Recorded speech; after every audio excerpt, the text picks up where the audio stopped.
Ketika Mang Lito mencapai usia 70 tahun, ia merasakan bahwa ia perlu kembali ke tempat-tempat yang dulu sangat berarti di masa mudanya.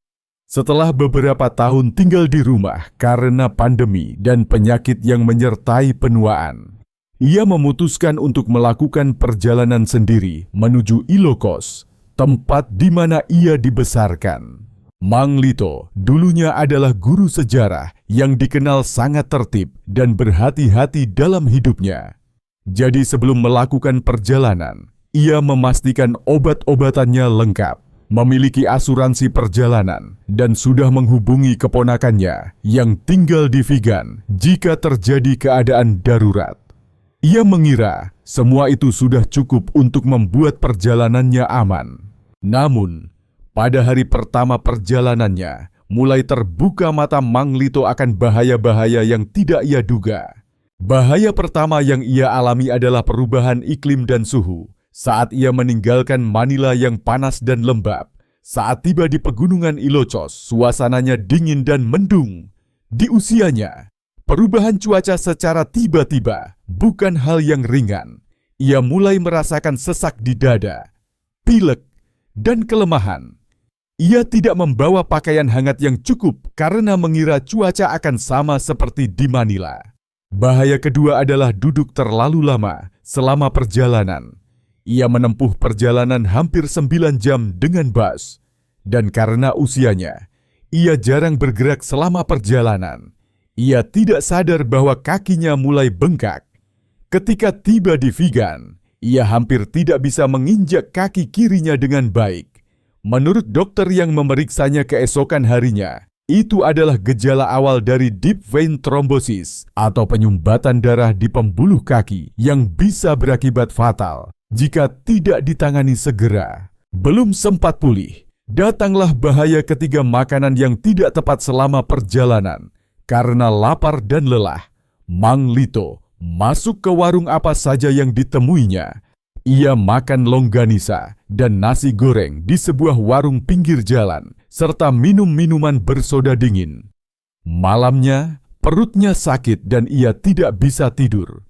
Ternyata, makanan yang ia makan terlalu asin dan berlemak tidak cocok untuk kondisi jantung dan ginjalnya. Dari 3 hal ini saja, Mang Lito belajar bahwa berhati-hati di atas kertas saja tidak cukup. Ia juga harus tahu bahaya-bahaya tersembunyi yang terkait dengan perjalanan, apalagi di usia 65 tahun ke atas. Perjalanan, meski terlihat sederhana, ternyata memiliki jebakan yang bisa menyebabkan masalah kesehatan serius. Namun pengalamannya belum berhenti sampai di situ.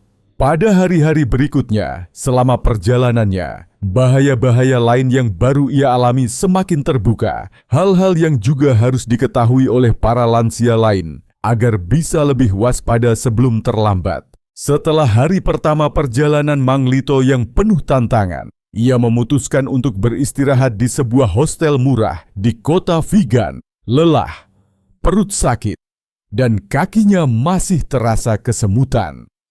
Ia berharap esok hari segalanya akan lebih baik. Namun, sebuah kejadian kembali menguji ketangguhannya sebagai pelancong senior. Di tengah malam, saat tidur nyenyak, tiba-tiba ia terbangun karena batuk hebat dan sesak napas. Ia tidak terbiasa dengan aroma lantai yang baru dibersihkan menggunakan bahan kimia kuat. Karena jendela kamar tertutup rapat dan ventilasi buruk, ia terpapar udara yang menyengat yang memicu alergi dan asma. Inilah bahaya keempat paparan debu, parfum, atau bahan kimia di hostel atau hotel dengan ventilasi buruk. Banyak lansia sensitif terhadap kondisi ini, tetapi seringkali tidak dianggap sebagai bahaya. Meski membawa inhaler, Mang Lito kesulitan bernapas dan harus memanggil staf untuk pindah kamar. Keesokan harinya, saat berusaha mengumpulkan tenaga di sebuah warung kecil, seorang pria yang ramah menghampirinya. Pria itu memperkenalkan diri sebagai pemandu wisata yang menawarkan paket tur murah ke tempat-tempat terkenal di Ilocos Norte. Mang Lito setuju dengan harapan bisa menghemat dan menghindari kelelahan mencari transportasi. Bahaya kelima, Penipuan yang menargetkan orang tua. Awalnya pria itu baik, tapi saat mereka dalam perjalanan menuju sebuah gereja tua, pria itu tiba-tiba hilang saat Mang Lito berbelanja. Ia ditinggalkan sendirian tanpa orang yang dikenal, tersesat, dan dompetnya yang ditinggalkan di dalam tricycle mereka raib. Insiden itu bukan hanya menakutkan, tapi juga menjadi peringatan. Polisi vegan mengatakan semakin banyak kasus penipuan yang menargetkan pelancong lansia yang bepergian sendiri. Mereka mudah diajak bicara, gampang diyakinkan, dan sering tidak sadar barang mereka hilang.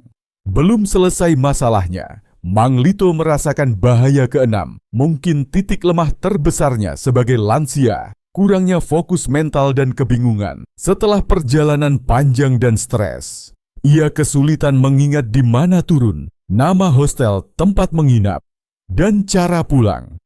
Duduk di bangku di dekat plaza, memegang ponsel, tapi lupa kata sandi untuk menelepon.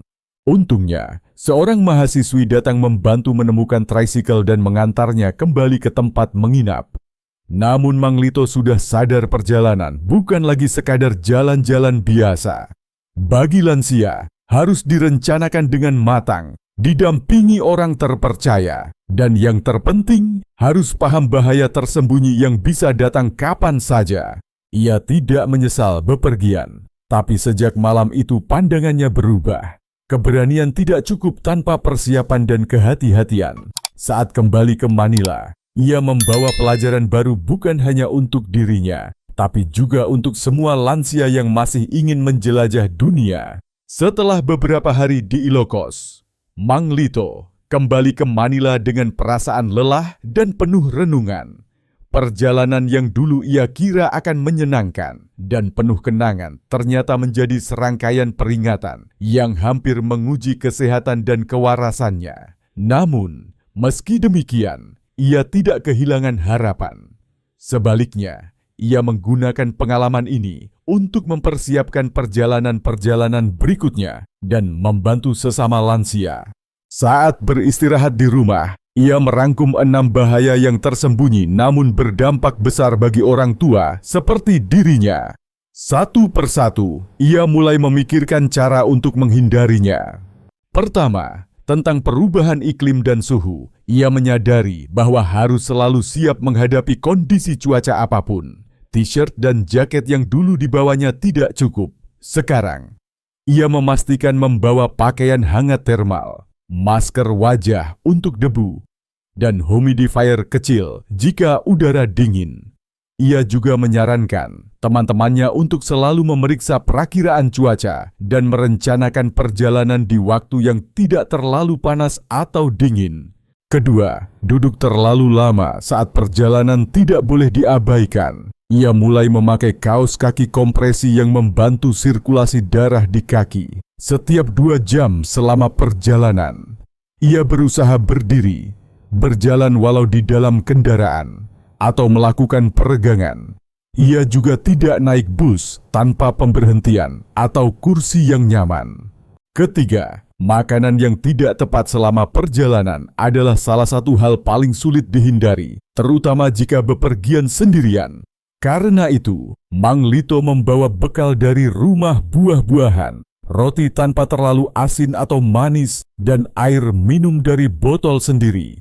Ia menghindari warung pinggir jalan, terutama jika tidak yakin kebersihannya. Keempat, untuk menghindari paparan parfum atau bahan kimia di hostel, ia memesan kamar di hotel atau penginapan ternama yang memiliki kebijakan kebersihan dan keamanan yang jelas. Ia memeriksa ulasan online, menelepon terlebih dahulu untuk menanyakan ventilasi, dan memastikan ada opsi pindah kamar jika tidak nyaman. Kelima, soal penipuan terhadap lansia, ia belajar pentingnya menolak. Ia tidak lagi mudah percaya pada orang asing, walaupun terlihat ramah di awal. Ia memutuskan perjalanan berikutnya akan bergabung dalam kelompok atau tur yang disetujui pemerintah lokal. Ia juga membuat daftar kontak darurat dan nomor polisi di setiap tempat yang akan dikunjungi. Dan terakhir, Kurangnya fokus mental dapat dicegah dengan istirahat yang cukup sebelum berangkat. Ia tidak lagi berangkat pada hari ketika belum siap. Ia menghindari jadwal yang terlalu padat dan memastikan ada hari untuk istirahat dan mengisi tenaga. Tidak mudah bagi Mang Lito menerima bahwa hal-hal yang dulu bisa ia lakukan kini membawa risiko. Namun, ia berkata bahwa menua tidak harus menjadi halangan untuk menjelajah dunia. Yang penting adalah kebijaksanaan dalam bepergian, bukan hanya kekuatan fisik, tapi kecerdasan pikiran dan kesiapan di setiap langkah. Kepada teman-teman lansianya di Barangay, ia menceritakan pengalamannya.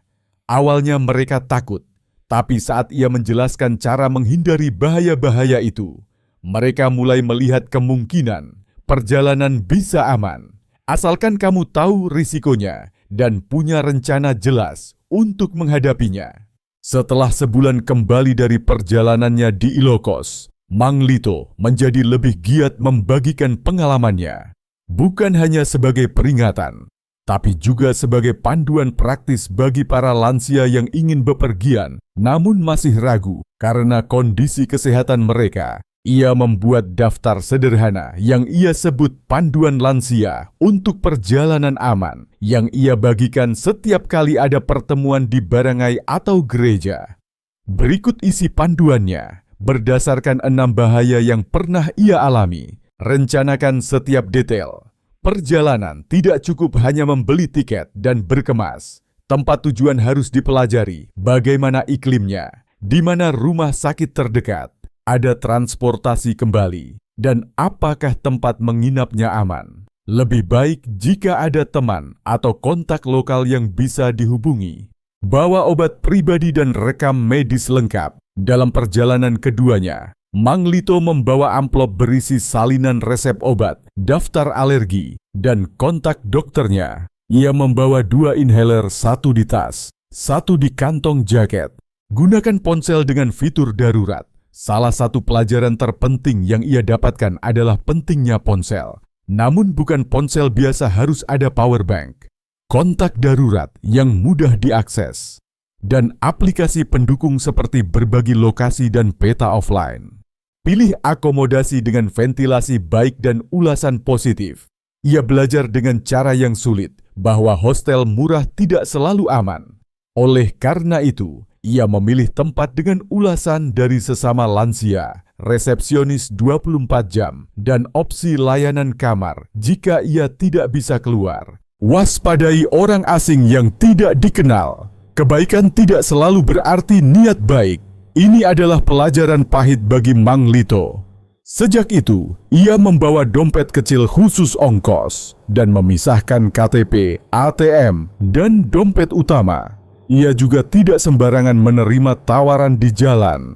Istirahat dan sesuaikan dengan kemampuan tubuh. Tidak perlu memadatkan semua destinasi dalam 1 hari. Di usia 65 ke atas, tubuh punya batas yang harus dihormati. Mang Lito menyediakan hari khusus perjalanan untuk tidur, jalan santai, atau duduk di taman. Dalam pesan terakhirnya kepada warga Barangay, ia berkata, menjadi tua bukan akhir dari perjalanan, tapi babak baru di mana setiap langkah harus diiringi kewaspadaan. Dunia masih luas, masih indah, tapi bukan untuk yang gegabah. Perjalanan sejati adalah saat kamu bisa pulang dengan selamat. Mulailah para lansia datang ke Balai Barangay untuk bertanya pada Mang Lito bagaimana merencanakan perjalanan dengan baik. Ada yang ingin mengunjungi cucu di provinsi, ada juga yang ingin liburan ke Baguio atau Tagaytay. Semua kini membawa buku catatan, pulpen, dan telinga yang terbuka untuk mendengar nasihat. Perjalanan Mang Lito mungkin tidak sempurna, tapi ia menjadi pemicu kesadaran bagi dirinya dan yang lain terhadap bahaya yang dulu tak diperhatikan. Pada akhirnya, pengalaman itu bukanlah sesuatu yang sia-sia. Ia menjadi pelajaran, peringatan, dan panduan bagi semua lansia yang masih bermimpi untuk bepergian.